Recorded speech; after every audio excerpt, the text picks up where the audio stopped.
के माध्यम से एक बदलाव और परिवर्तन की बात लेकर आप लोग गए नांदौन हल्के में और आज यहाँ पर आप सब एकत्रित हैं। मैं सबसे पहले आपसे पूछना चाहता हूँ, 9.5-10 साल की हरियाणा में खट्टर सरकार आपने देख ली,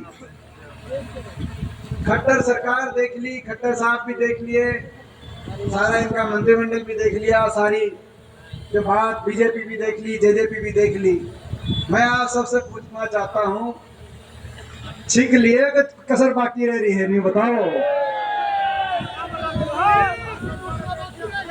भाई, कोई कसर बाकी रह रही है कि छींक लिए? नहीं बताओ। क्योंकि मैं कह रहा हूं, ये हरियाणा का चुनाव जो आने वाले समय में देश की नजर इस हरियाणा के चुनाव पे होगी। हरियाणा क्या फैसला करता है?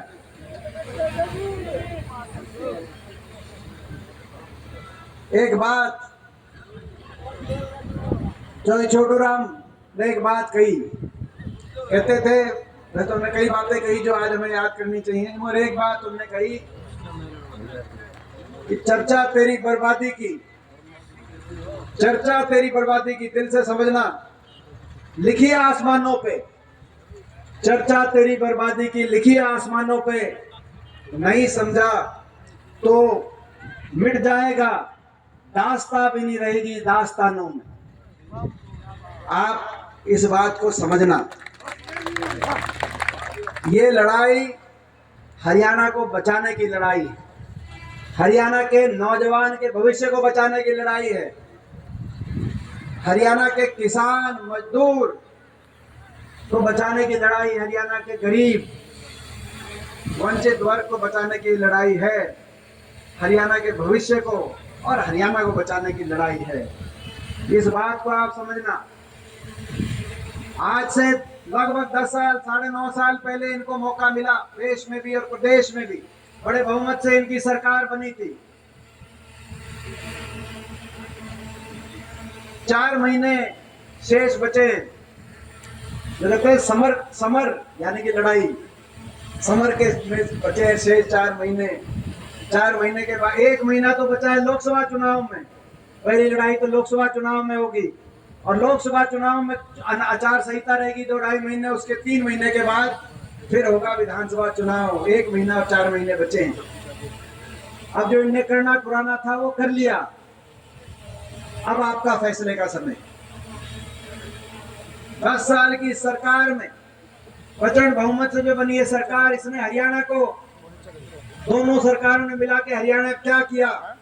हरियाणा को आगे लेके गए, पीछे लेके गए, इस बात का फैसला आपको करना है। जो हरियाणा 2014 से पहले देश में विकास के हर मापदंड में, देश में विकसित राज्यों में जिसकी गिनती होती थी, विकास दर में हम नंबर 1 थे, प्रति व्यक्ति आय में नंबर 1 थे, प्रति व्यक्ति निवेश में नंबर 1 थे, खिलाड़ियों के सम्मान में हम नंबर 1 थे, किसान के हितकारी फैसलों में देश में हरियाणा का जिक्र आता था। चाहे 1600 करोड़ के बिजली के बिलों की उस समय माफी का फैसला हो, 2200 करोड़ के कोऑपरेटिव का कर्जा के माफी का फैसला हमारी सरकार के समय चाहे हुआ हो, काले कानून, गिरफ्तारी और नीलामी, कोऑपरेटिव बैंक डिफॉल्ट के फैसले को प्रतिबंध लगाने की बात हो, चाहे जीरी गन्ने पॉपुलर के भाव को देश में सबसे ज्यादा किसान को दिलवाने की बात। 10 साल तक कोई किसान आंदोलन जिस प्रदेश में नहीं हुआ, 10 साल तक एक भी किसान आंदोलन ना हुआ हो।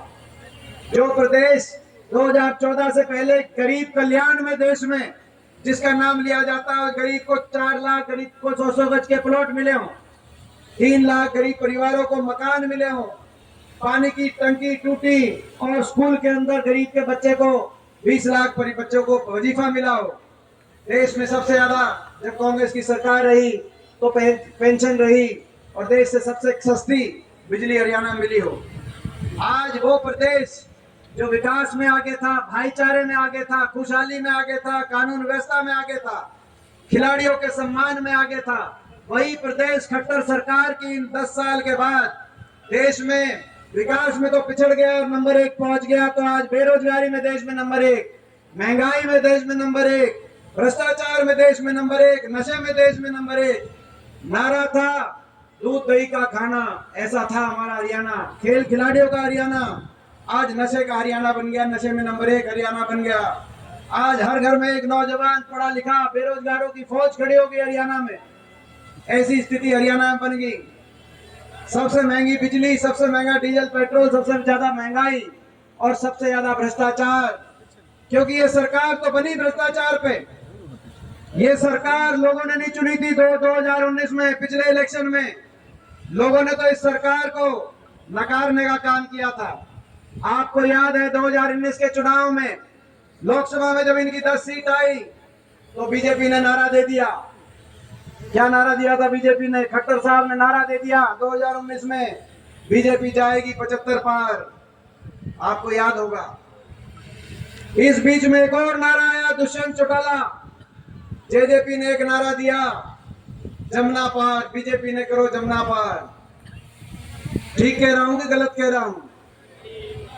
एक क्या करता, बीजेपी जाएगी 75 पार, दूसरे ने कहा बीजेपी में करो जमुना पार। 75 पार, जमुना पार, इलेक्शन होते ही दोनों बन गए जमा पक्के यार। यह बनी कि नहीं बनी? विश्वासघात।